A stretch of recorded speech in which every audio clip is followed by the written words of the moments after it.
জামালপুরে police 22,000 piece ইয়াবাসহ এক দম্পতিকে আটক করেছে। সদর থানার পুলিশ শুক্রবার সকালে শহরের দড়িপাড়া এলাকায় একটি বাস থেকে তাদের আটক করে। জামালপুর থেকে জামালপুর প্রতিনিধির তথ্যচিত্রে থাকছে বিস্তারিত। আটককৃতরা হলেন জামালপুর সদরের ডিগ্রির চর পশ্চিমপাড়া মৃত হাসমত আলীর পুত্র আব্দুল মতিন ও তার স্ত্রী শাহিদা বেগম। শুক্রবার বিকেলে সদর থানা প্রাঙ্গণে এক সংবাদ সম্মেলনে অতিরিক্ত পুলিশ সুপার সোহেল মাহমুদ জানান, কক্সবাজার থেকে জামালপুরগামী একটি বাসে তল্লাশি চালিয়ে দম্পতিকে ইয়াবার ব্যাগ সহ আটক করা হয়। এ সময় মাদক কারবারিতে ব্যবহৃত বাসটিও জব্দ করা হয়েছে।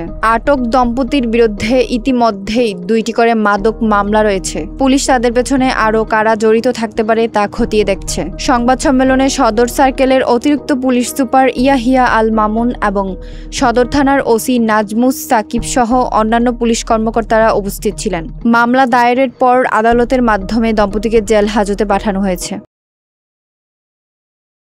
18ই অক্টোবর আমাদের জামালপুর সদরের মুসলিমাবাদ এলাকা থেকে একটি বাস আনন্দ ভ্রমণের জন্য পার্বত্য চট্টগ্রাম এবং কক্সবাজার এলাকাতে যায়। তো এই বাসের মধ্যে এক ইয়াবা দম্পতি ছিল যারা ইয়াবা ব্যবসার সাথে জড়িত আমরা জানতে পারি।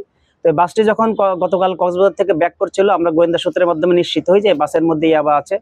তো আমাদের আজ সকাল 7:30টার দিকে আমাদের সদর থানার অফিসার ইনচার্জ জনাব নাজমুস সাকিবের নেতৃত্বে সদর থানার একটি টিম দড়িপাড়া এলাকায় অভিযান পরিচালনা করে এবং এই বাসটি থামিয়ে বাসটি তল্লাশি করে ইয়াবা দম্পতির ব্যাগ থেকে আমরা 22,000 পিস ইয়াবা উদ্ধার করতে সক্ষম হয়, যেটি জামালপুরের কয়েক বছরের ইতিহাসে সবচেয়ে বড় ইয়াবার চালান।